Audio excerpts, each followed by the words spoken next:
Todos e todas bem-vindos e bem-vindas a mais esta aula de filosofia. Hoje nós vamos falar de senso comum, o que é, quais são as suas características, vamos citar exemplos, vamos verificar como ele se dá no cotidiano das pessoas, seus aspectos positivos e aspectos negativos. Vamos ver também a sua relação com o preconceito e como ele pode ser um ponto de partida para a filosofia e a ciência. Meu nome é Marta. E eu sou a professora de filosofia que vai conduzir vocês na aula de hoje. Para um melhor entendimento, vamos partir de alguns exemplos. Todo mundo já deve ter ouvido falar nessas expressões: gato preto dá azar, pé de coelho dá sorte, manga com leite faz mal, chá de boldo faz bem para o fígado. O que são essas expressões? Elas representam conhecimentos transmitidos no dia a dia. Eles são conhecimentos adquiridos através da repetição e de experiências e da cultura. O senso comum, a gente pode dizer também que ele é um conhecimento não refletido, não testado e que representa a composição de conhecimentos populares transmitidos através de gerações. A gente pode se perguntar como o chá de boldo virou senso comum. A gente pode imaginar o seguinte: alguém passou mal, teve algum problema estomacal e não sabemos por que tomou o chá de boldo. Ele funcionou, a pessoa melhorou da sua indisposição e associou o chá de boldo como uma medida terapêutica. Essa informação foi passada adiante até se confirmar, como se diz na sabedoria popular, como um remédio eficaz para os referidos problemas. Que conclusões nós podemos tirar disso? Que essa informação ela foi tomada como verdadeira e passada adiante através de gerações. E no surgimento desse conhecimento não houve nenhuma constatação científica. O que isso quer dizer? Que o chá de boldo ele não passou por testes científicos para a comprovação da sua eficiência. Ele é apenas o resultado de uma experiência coletiva da comunidade e não de uma criteriosa investigação científica.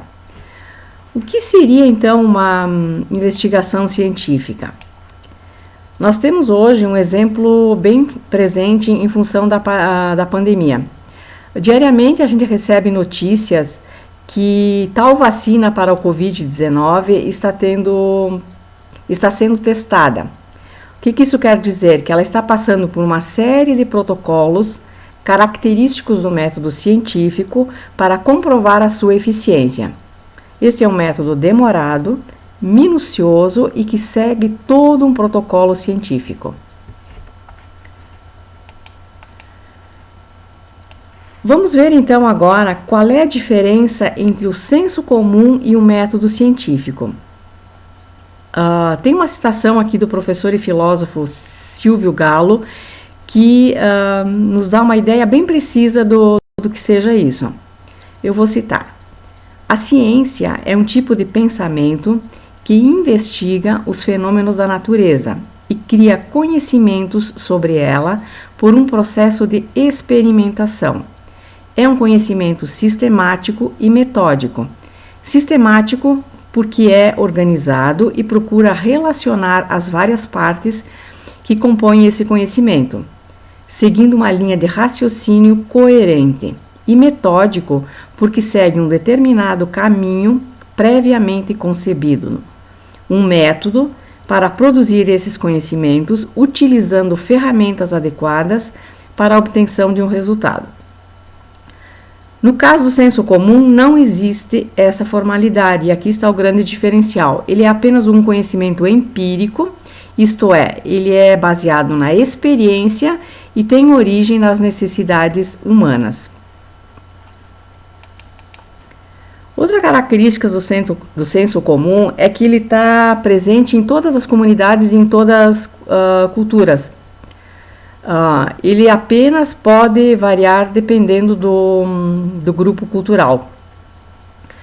Um exemplo disso são as comunidades rurais, agrícolas, onde o pessoal que trabalha nesses locais ainda hoje utiliza para o plantio de certas culturas de acordo com as fases da Lua.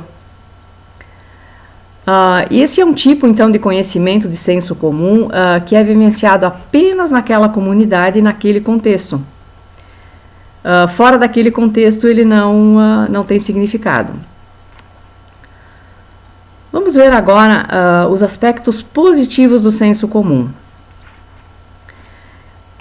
Ele dá às pessoas um sentimento de segurança, no sentido de que ele oferece uma resposta a uma necessidade imediata.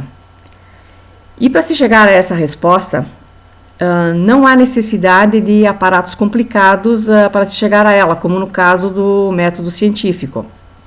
Ele é uma resposta apoiada na sabedoria popular e ele adquire caráter de verdade e confiabilidade, pois as pessoas encontram apoio nos seus semelhantes, no grupo ao qual pertence, com o qual elas se identificam.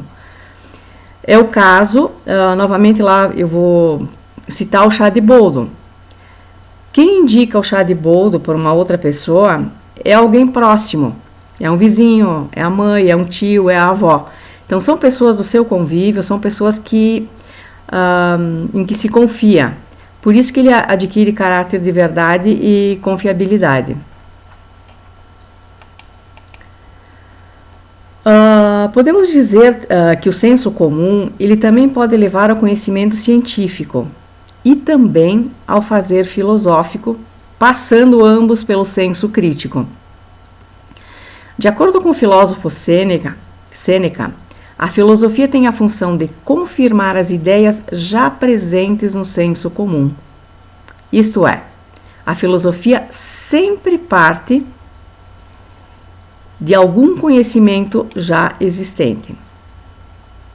Então, podemos dizer também que o senso comum é um conhecimento compartilhado entre os sujeitos de forma criativa. E ele vem carregado de significados que sustentam as relações sociais.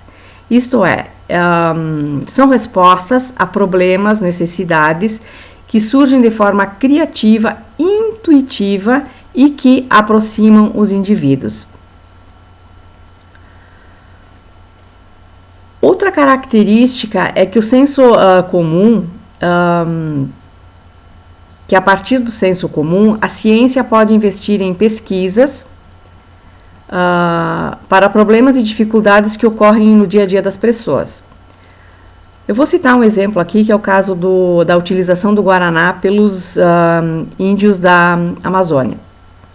Eu cito: muito antes de a farmacologia moderna desvendar cientificamente a ação da cafeína sobre o sistema nervoso central, especialmente seu efeito estimulante, as comunidades indígenas da Amazônia se beneficiavam das propriedades desta substância no alívio da fadiga, através do emprego do Guaraná, sem necessariamente compreender sua composição química ou outras possibilidades terapêuticas. É aquilo que eu já havia falado, ele é uma resposta intuitiva a uma necessidade. E no caso aqui, ele foi investigado pela ciência e realmente foi comprovado que ele tem aquelas propriedades terapêuticas contra a fadiga. A gente não pode esquecer também que, mesmo que a ciência tenha promovido inúmeras melhorias na vida das pessoas, por algumas dezenas de milhares de anos, toda a população mundial sobreviveu sem a sua existência. Como é que os homens resolviam seus problemas naquelas épocas? Eles eram apenas baseados nesse conhecimento rudimentar, empírico, chamado de senso comum. E não podemos esquecer também que tanto a ciência como o senso comum, eles têm o mesmo propósito, de formas diferentes, mas têm o mesmo propósito, que é o de resolver problemas e questões que afligem o homem.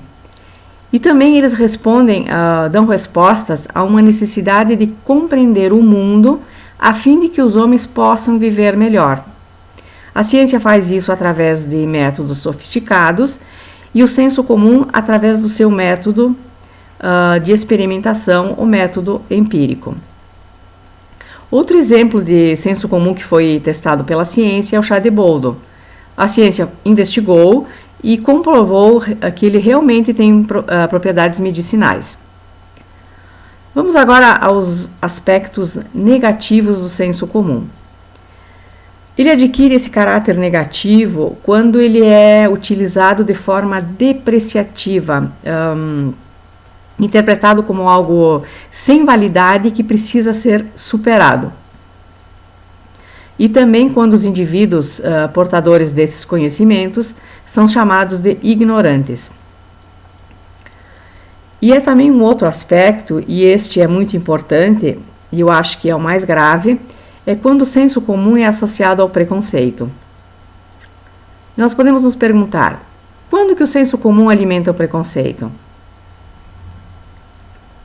É quando as pessoas adotam ideias pré-concebidas e passam a julgar, rotular, classificar outras pessoas, atitudes, comportamentos, baseados em critérios excludentes.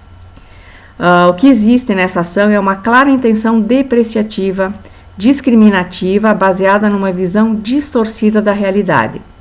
Ou seja, é tomado como padrão algum modelo que é aceito socialmente dito normal, e tudo que foge desse padrão é desconsiderado, é discriminado,